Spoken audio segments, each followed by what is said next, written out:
নমস্কার বন্ধুরা, দেবীর রন্ধনশালায় আপনাদের স্বাগতম।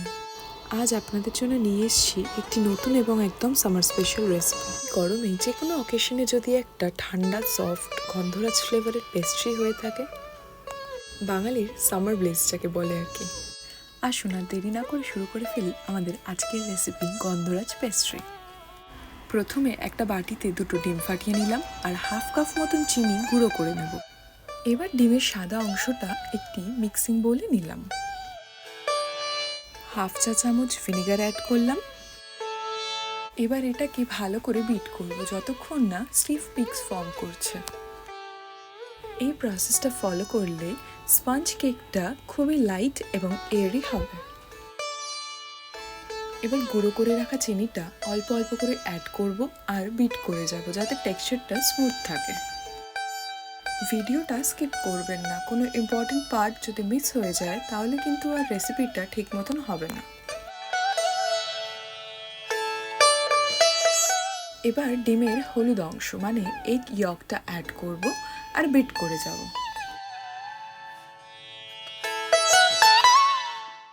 এবার 1 চা চামচ ভ্যানিলা এসেন্স অ্যাড করলাম। যদি অন্য ব্র্যান্ড ইউজ করেন তাহলে 1.5 চা চামচ পর্যন্ত দিতে পারেন। ভালো করে সবটা মিক্স করে নেব।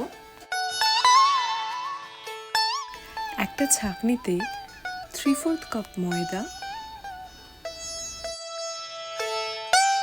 হাফ চা চামচ বেকিং পাউডার, 1/4 চা চামচ বেকিং সোডা দিয়ে সবটা ভালো করে ছেঁকে নেব। চাইলে এই ড্রাই ইনগ্রেডিয়েন্টসগুলো একবারে ফেটিয়ে রাখা ডিমের ওপরেই দেওয়া যায়। আপনাদের দেখানোর জন্য আমি আলাদা করে করেছি। এবার স্প্যাচুলার সাহায্যে ধীরে ধীরে সবটা মিশিয়ে নেব। এই প্রসেসটা খুব ইম্পর্ট্যান্ট। স্পঞ্জ কেকটা লাইট এবং ফ্লাফি রাখতে ব্যাটারটা ওভারমিক্স করবেন না। এবার 2 টেবিল চামচ সাদা তেল দিলাম, 2 টেবিল চামচ দুধ অ্যাড করলাম। যদি আপনাদের ব্যাটারটা বেশি গাঢ় না হয়ে থাকে তবে এই স্টেপটা স্কিপ করতে পারেন। আর আমার স্পঞ্জ কেকটা হলুদ কালারের করব ভেবেছিলাম, তাই 1 ফোঁটা ইয়েলো ফুড কালার দিয়েছিলাম। আপনারা চাইলে এই স্টেপটাও স্কিপ করতে পারেন। এবার একটা বেকিং প্যান নিয়ে তাতে তেল মাখিয়ে নিলাম। আমি এখানে 7 ইঞ্চি সাইজের প্যান ইউজ করছি, তাতে ব্যাটারটা ঢেলে নিচ্ছি।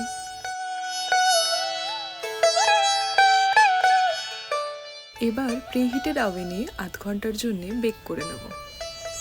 কেকটা ভালোভাবে বেক হয়েছে কিনা চেক করার জন্য একটা টুথপিক বা সরু কাঠি কেকের মধ্যে দিয়ে দেখব।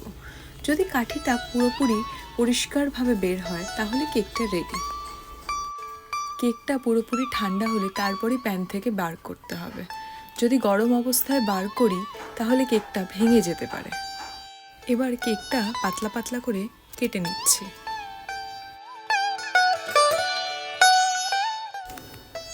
আমি যেইভাবে করেছি সেই স্টেপসগুলো ফলো করলে আপনাদেরও কেকটা খুব ফ্লাফি আর সফট হবে। এখানে প্রত্যেকটা স্টেপসই খুব ইম্পর্ট্যান্ট, একটাও স্কিপ করলে চলবে না। কেকের এই স্লাইসটাকে ইভেন করার জন্যে উপর থেকে একটু চেঁচে বাদ দিয়ে দিচ্ছি।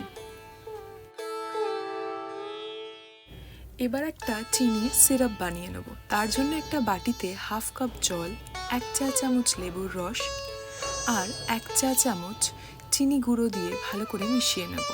এবার একটা গন্ধরাজ লেবুকে ভালো করে ধুয়ে তার খোসাটাকে খুব জেন্টলি গ্রেট করে নিতে হবে। খুব বেশি না, না হলে তেতো ভাব চলে আসতে পারে। সেই গন্ধরাজ লেবুটিরই অর্ধেকটা রস এখন আর অর্ধেকটা রস পরে মেশাবো। 1 কাপ হুইপ ক্রিম দিলাম আর 3 টেবিল চামচ চিনি গুঁড়ো অল্প অল্প করে মেশাবো। এবার ক্রিমটা 3 থেকে 4 মিনিটের জন্য ভালো করে বিট করে নেব। যদি কেউ ওভারমিক্স করে ফেলেন সেক্ষেত্রে অল্প করে হুইপ ক্রিম আবার মিশিয়ে সেটাকে বিট করে নিতে হবে।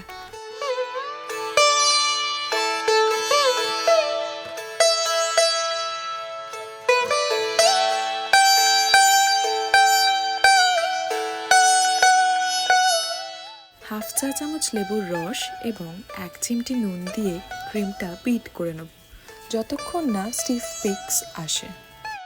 মানে যদি বোলটা উল্টো করে ধরা হয় তাহলেও ক্রিমটা যেন না পড়ে, তখনই বুঝবেন ক্রিমটা রেডি। আমার কাছে টার্ন টেবিল ছিল না, তাই আমি একটি বাটি নিয়েছি উল্টো করে, তাতে একটি থালা রেখেছি এবং তার উপরে কেক বোর্ডটা রাখলাম। এবার কেকের প্রথম টুকরোটায় ভালো করে সুগার সিরাপ দিচ্ছি যাতে কেকটা আরও বেশি ময়েস্ট হয়ে যায়।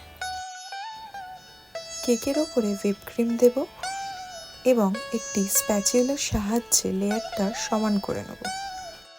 তার উপরে কেকের পরের টুকরোটি অ্যাড করলাম এবং সেম স্টেপসগুলোই আবার রিপিট করব। আমি খুব একটা ক্রিম পছন্দ করি না, সেই জন্যে ক্রিমের লেয়ারটা আমি খুব কম রাখছি। আপনারা চাইলে পরিমাণটা বাড়াতেও পারেন।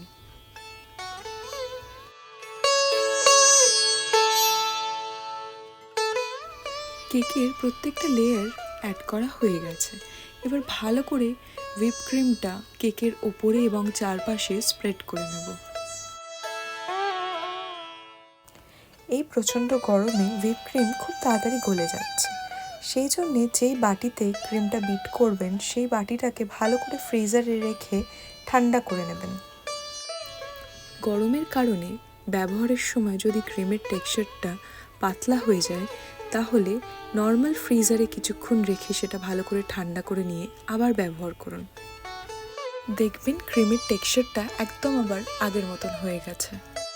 ক্রিমটা ইভেনলি স্প্রেড করা হয়ে গেলে আরেকটি গন্ধরাজ লেবুর জেস্ট ওপর থেকে ছড়িয়ে দিন, তাতে দেখতে এবং খেতে আরও বেশি ভালো লাগবে। আমাদের গন্ধরাজ পেস্ট্রি এখন রেডি। দেখতে তো সুন্দর, খেতে আরও বেশি মজা, একদম পারফেক্ট সামার ট্রিট। ভিডিওটি ভালো লেগে থাকলে লাইক, কমেন্ট এবং সাবস্ক্রাইব করতে ভুলবেন না কিন্তু।